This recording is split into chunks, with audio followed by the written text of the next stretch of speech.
Agora, o candidato Ciro Gomes, do PDT, será o segundo a participar. Por favor, candidato, escolha para quem vai a sua pergunta e, na sequência, pode perguntar 30 segundos. Fernando Haddad. Haddad, o Brasil, como você sabe, é um país muito grande. E nessa grandeza do Brasil há uma diversidade profunda. Você pode encontrar uma verdadeira Califórnia, ali ao redor de Lucas do Rio Verde, do meu amigo Piveta, né, lá no Mato Grosso, mas pode encontrar também um semiárido onde falta tudo, até mesmo água. E isso exige que o presidente da República conheça o Brasil. Qual é a sua proposta para o desenvolvimento regional? Bom, agradeço a pergunta do Ciro Gomes, fico feliz com o seu restabelecimento, saúdo a sua presença aqui. Queria dizer que talvez eu tenha sido, dos ministros do governo Lula, e você participou do governo Lula, o ministro que mais andou pelo país por uma razão. Eu levei universidades federais para 126 municípios do país, que não tinham oportunidade educacional. Levei institutos federais, os chamados IF, ou IFES, para 214 cidades do país. A quantidade de creches que nós construímos pelo Pró-Infância, uma coisa extraordinária por todo o país. Eu entreguei praticamente 1.500 unidades no país.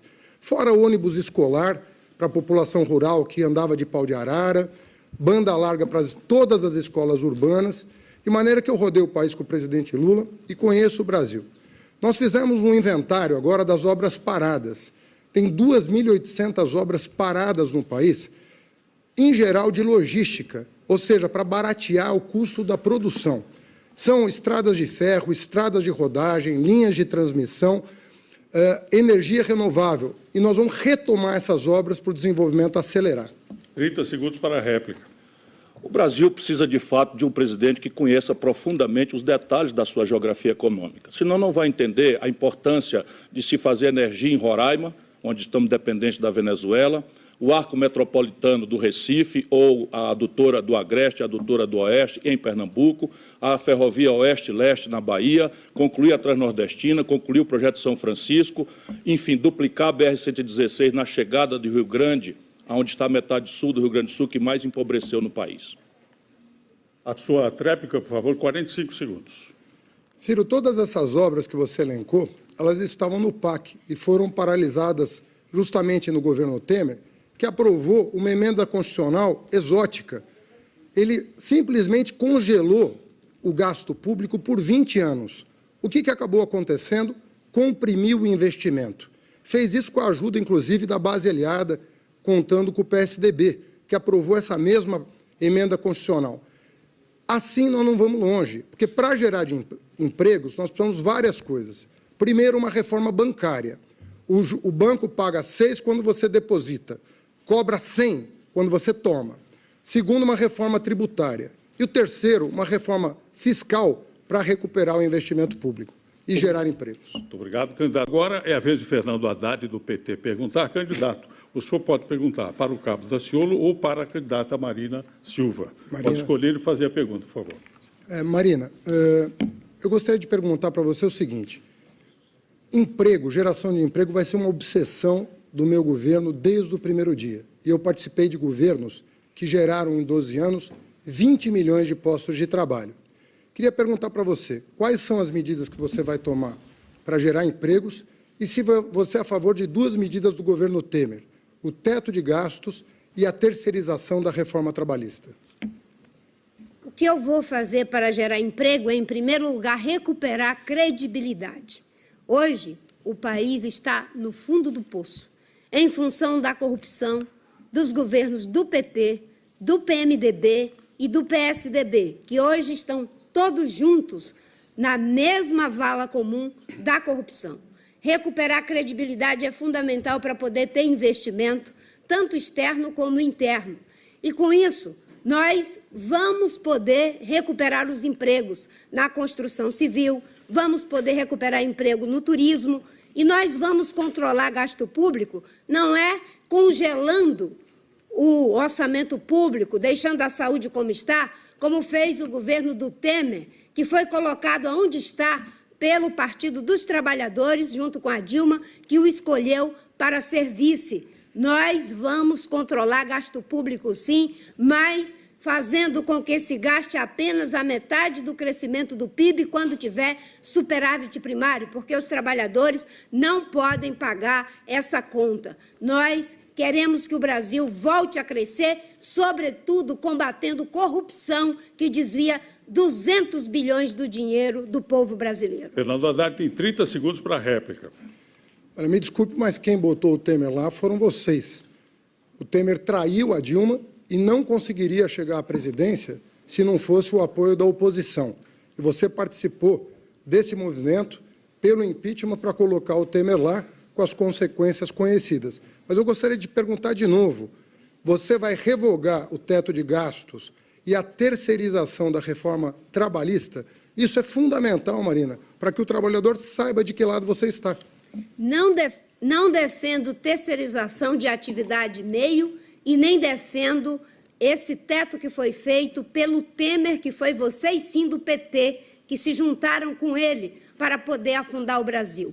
É muito engraçado, Haddad. Você vir falar do Temer e do impeachment quando você foi pedir a bênção para o Renan Calheiros, que também apoiou o impeachment. São 2 pesos e 2 medidas. Nós vamos controlar gasto público sem precisar congelar o orçamento do jeito que está congelado. Nós vamos, sim, respeitar os trabalhadores, porque temos compromisso com eles. Não é no discurso, é na prática. O PT faz o discurso dos trabalhadores e se junta com o Temer para fazer e levar o Brasil para o buraco. Muito obrigado. 8ª e última, Fernando Haddad. Agora a sua pergunta, por favor.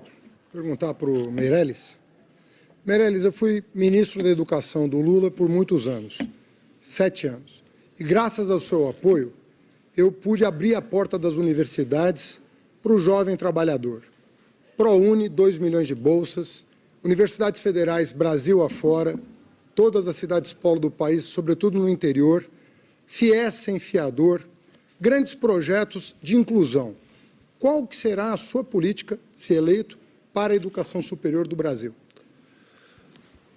A minha política para a educação é uma política baseada na competência. Por exemplo, tudo aquilo que você se referiu, que você fez, foi possível porque o Brasil cresceu, aumentou a arrecadação pública e o governo teve condições de criar todos esses programas. Então, a primeira coisa que eu vou fazer é conduzir uma política econômica correta, adequada, e o Brasil vai crescer muito. O Brasil não só vai criar 10 milhões de empregos, mas o Brasil vai fazer mais, vai aumentar a arrecadação. E aí nós vamos poder, sim, criar mais universidades e melhorar a qualidade das universidades e a qualidade do ensino, porque isto é um dos problemas que hoje os estudantes enfrentam quando saem da escola, do ensino médio ou do ensino profissionalizante ou, principalmente, da universidade. Então, nós vamos aumentar a qualidade, investindo fortemente e melhorando a qualidade dos professores e demanda de desempenho. É importante que o estudante exerça o seu direito de aprender, não apenas o direito de passar de ano. E, em relação ao ProUni, nós vamos estender o ProUni também para as creches, para que as mães e os pais possam trabalhar quando é necessário, deixando a criança na creche. A réplica de Fernando Haddad, por favor. Eu agradeço os elogios, mas nós temos visões um pouco diferentes. Para ampliar o público universitário, nós temos que investir muito no ensino médio. O ensino médio é atribuição dos governadores. E mesmo um estado rico como São Paulo, deixa muito a desejar. São Paulo caiu muito no ranking do Enem e do IDEB. O que nós vamos fazer? Nós vamos pegar cada escola de ensino médio federal, cada uma delas vai ter que adotar em cogestão escolas estaduais de baixo desempenho, porque aí assim mais jovens ascenderão para a universidade. A tréplica, candidato Meirelles, 45 segundos. Candidato Haddad, é importante você estudar bem o que aconteceu naquele período, porque estudando bem, você vai entender que isto tudo só foi possível, o aumento da arrecadação e os investimentos, porque houve uma política competente econômica, que existia alguém na presidência do Banco Central que estava criando todas as condições para o Brasil crescer, e para o Brasil crescer muito. Então, agora, eleito presidente da República, nós vamos criar, de fato, todas as condições para o Brasil crescer muito, melhorar a sua vida, você ter emprego, você ter renda e aí sim ter dinheiro para o ensino básico, para o ensino fundamental e também para o ensino universitário. A pergunta acabou de responder, agora é a vez do senhor fazer a sua pergunta. Quem é que falta? Falta Guilherme Boulos, Ciro Gomes, Cabo Daciolo, Marina Silva, Fernando Haddad. Eu vou perguntar para o Fernando Haddad. Desde o início da campanha, eu tenho anunciado que nós pretendemos isentar do imposto de renda aquele que ganha até R$5.000 por mês. Você chegou como representante do preso que está em Curitiba e anuncia a mesma coisa.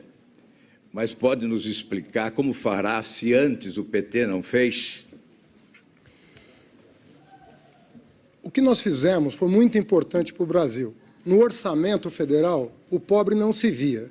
Todos esses programas sociais que você conhece, Minha Casa Minha Vida, Luz para Todos, a transposição do Rio São Francisco, todos esses programas ProUni, interiorização das universidades federais, institutos federais, mais médicos, tudo isso que mudou a realidade brasileira saiu do orçamento federal.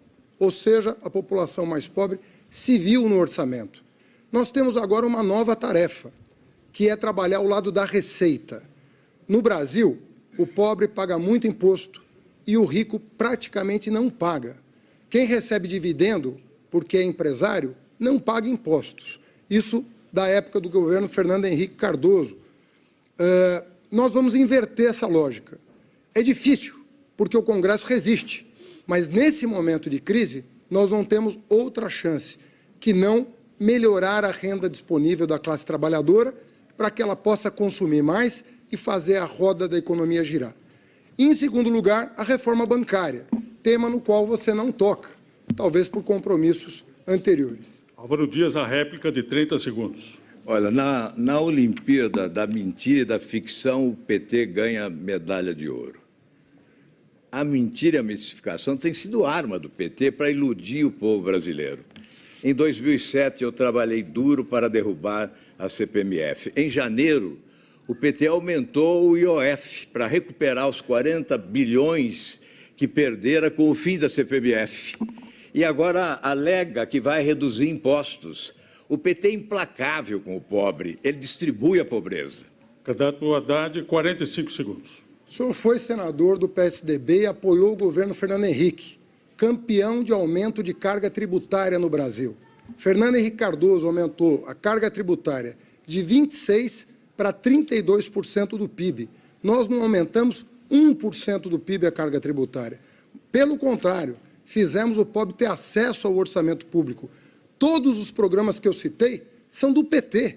O senhor não tem o menor respeito com a população beneficiária de todos esses programas, inclusive os que eu fiz no Ministério da Educação. O pobre, o negro, a mulher chegaram na universidade graças a esses programas. O filho do pedreiro virou doutor. É o oposto do governo Fernando Henrique que o senhor apoiou, o oposto. Muito obrigado. Agora a pergunta eu peço do candidato Geraldo Alckmin. ao mediador, direito de resposta. Direito de resposta solicitado pelo candidato Álvaro Dias será respondido, já vou dizer, discutido lá pela Comissão Jurídica do debate. Já informarei o senhor.